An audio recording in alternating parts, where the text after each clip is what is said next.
his grandmother. This is being prohibited in Muslim countries. This is supposed to be only one Muslim country. The Christian religion, there is no Christian religion. The true followers of the Christ, they are Muslim. Allah subhanahu wa ta'ala is mentioning about the covenant. The covenant which was taken by Bani Israel. In Torah is mentioned about the words, the commands of Allah. And Allah is mentioning those commandments. As a Christian, they very well know, they say the 10 commandments. But the commandments of Allah are not just 10, but they are more than 10. In fact, all our life, the only mission of our life to become the slave of Allah, to worship Allah, and in other words, to follow the commandments of Allah. If you have any other mission in your life other than this mission, that I am only in this world just to follow the commandments of Allah. I am a slave of Allah for my whole life until I die. Then you are a successful person. But if your mission is other than that, that my mission is to become a millionaire and a billionaire or even a trillionaire, or my mission to become actor or celebrity or a most popular person, or my mission is to become a prime minister or a president or a powerful person in the world. The shaitan can give us a lots of ambitions. The shaitan can give us lots of missions to follow and to live your life and to die with that ambition.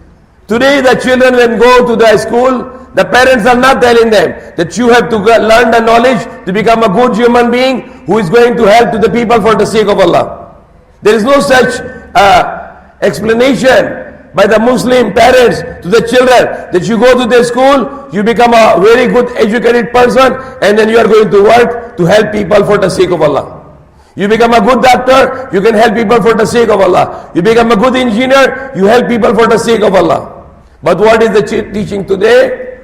You need to go to school, you have to lots of knowledge, you have a lots of degrees, diplomas, then you become a good businessman or a good doctor or a good lawyer or a good engineer or a good professional. Why? So you can have lots of money. You have a very beautiful career. You have a nice career. You earn lots of money. You can have a lots of bank balance.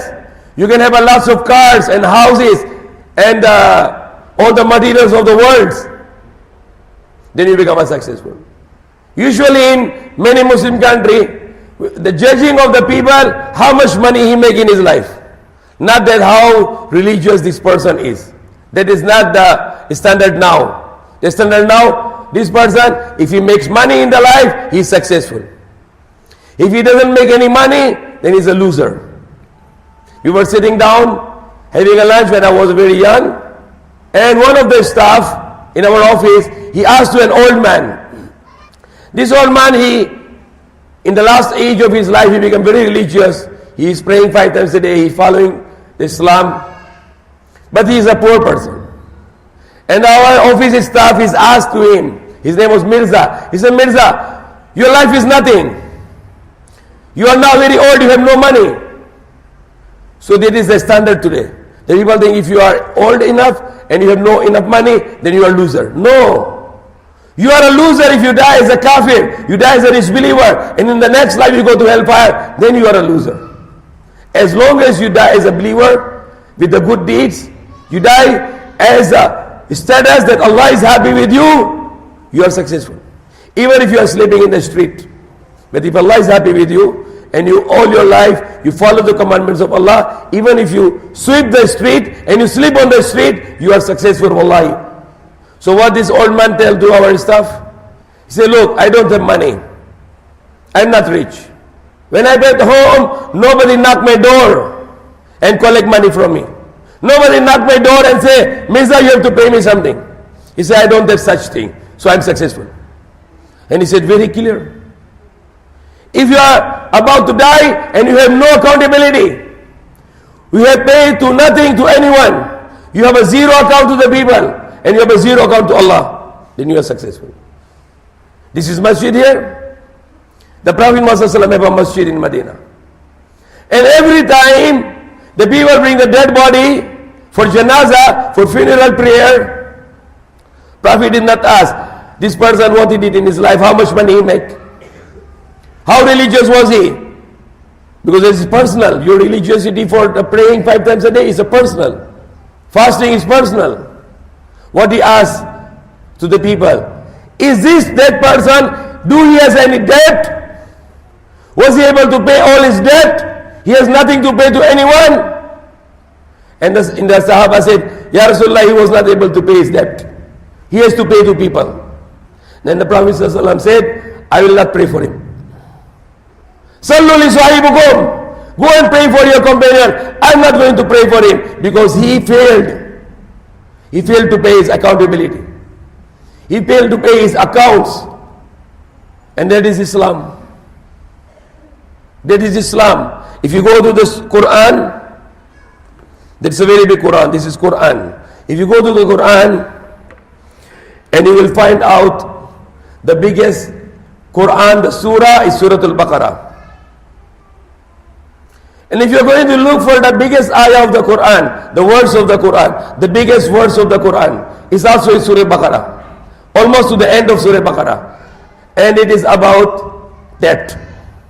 It's about your credit. It's about your dealing with the people. When you get money from the people, you should pay back. So I give you the very big 2 examples here. One is from the Quran, that Allah is giving the biggest words of the Quran. It's about your money. When you borrow money, you have a business deal, write it down. And make the witness over it. Make the DR. If it's loan, make the deed of loan. If you pawn something to someone, make a deed of mortgage. But without interest. Because interest also, in the same area, in this Surah Baqarah, if you take interest, you are making war with Allah and His Messenger. I was checking a month ago there was OIC, the Organization of Islamic Countries. And that OIC has 57 countries. I was reading how many countries? 57 countries. And not even one Muslim country which is not dealing in riba. So it means to say that all the Muslim countries, they are with war with Allah and His Messenger.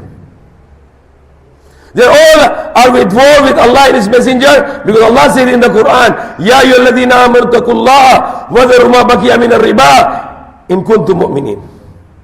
Oh, you believe, give up the riba, give up the interest if you fear Allah. Oh, you believe, if you fear Allah, give up the riba, give up the interest, usury. In kuntum mu'minin, if you are really a believer. If you are a believer, you care for this. You will not get the riba, you will not pay the riba. فَإِن لَمْ تَفْعَلُوا فَأَذَنُوا بِحَرْبٍ مِّنَ اللَّهِ وَرَسُولِهِ. Then if you will not do it, then take the war notice. Azan, the announcement of the war from Allah and His Messenger. So today, the Muslim countries are with war. Muslim countries are in war with Allah subhanahu wa ta'ala, because they are dealing in riba.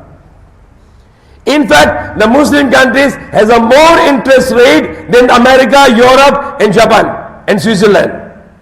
In America, in Europe, European Union, Japan, Switzerland, they are 0% interest. 0% interest. Saudi Arabia high interest, Pakistan high interest, Turkey high interest. Muslim countries are dealing in riba, making the war with Allah and His Messenger. And what is the status of the Muslim countries today? That today the paper is just a paper only. It is not real money. Gold and silver is used to be a big money before, but today the gold is few $100 billion. Not even a 1,000, not even $1 trillion gold available in the world today. Not even $1 trillion maybe. $1 trillion means $1,000 billion. How much is the oil in the world today? The reserve oil under the earth. Only with the Muslim countries, Saudi Arabia, Iran, Kuwait, UAE, Nigeria, only in the Muslim countries, the reserve oil is more than $1,000 trillion. $1,000 trillion.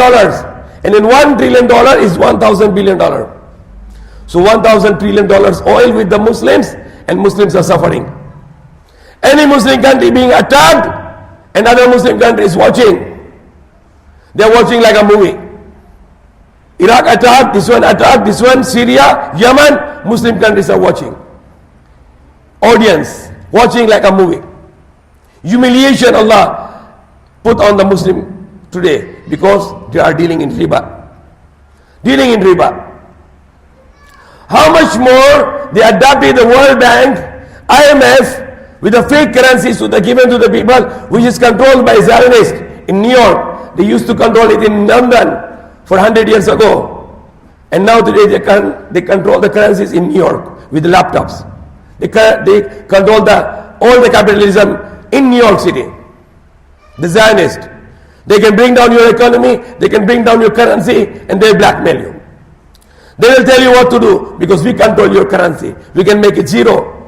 Today, for example, 1997 July, they did it in New York. The Indonesia was very high economy in 1997 July when British hand over to Hong Kong to China. And I'm the witness. The Indonesia was a very high economy, 2,000 rupiah, $1. July 1997. Next morning, last night, $1, 2,000 rupiah. When they wake up in the morning, the next day, $1, 20,000 rupiah. Your 90% wealth was gone. Zero. You have only 10% wealth remaining. In one day, they switch there in New York, they make it your 2,000 rupiah, $1, it becomes 20,000 rupiah, $1. Before the Iraq, the Gulf War $1, 1 dinar in Iraq, you can buy $2 or $3. 1 dinar of Iraq, you can buy $2 or $3. I forgot if it's 2 or 3. But after the first war, they changed the currency in New York, then $1, you can buy 2,000 Iraqi dinar. You become poor now. They don't need to steal your money. They don't need to make robbery. They don't need to invade your country. They can just invade you from New York City. And now when Donald Trump, he changed the capital of Israel to Jerusalem. The Jerusalem will be the capital of the world. These Zionists from New York, they will pack up their laptops, they will fly to Jerusalem, and they will control the world from Jerusalem. They can make your money zero. Soon, this paper money will be no more. You don't have this paper money. You will have only this money, electronic money, in your laptops, in your mobiles. And the Zionists can make a technique, they can make $1 trillion in the computer, and they can make your $1 trillion become zero. You have a $1 million in the account, and they can make it zero with electronics. That's why the Dajjal is coming out. He will rule the world from Jerusalem, and he will say, I'm Masih, because I rule the world. I rule the world from the Jerusalem. But he is not the true Masih. We call him Masih Dajjal in Hadith, the false Masih. And the true Masih will come in Damascus, in the white mosque with the white minarets, and he will pray Fajr, then he will go behind the Dajjal, then kill him in the Bab of Lut, the gate of Lut. And the gate of Lut today is airport in Israel, where Dajjal want to fly away. Why he will fly? Because the Prophet ﷺ said, the ride of the Dajjal will have a air's long stretch, jet fighter. And his speed of the ride of the Dajjal will be more than the speed of the voice, speed of the sound. And speed of sound, what is the jet fighter speed? 2,000 kilometers per hour. That is more than the speed of the sound. So Dajjal will be killed. Then Yajuj Majuj will be killed. And then Isa alayhi salam will establish the kingdom of Allah as promised on the earth according to Quran. And that will be the abundance. That will be the prosperity. And that will be the great time to see. Thank you for watching, and please don't forget to share, like, subscribe, and comment.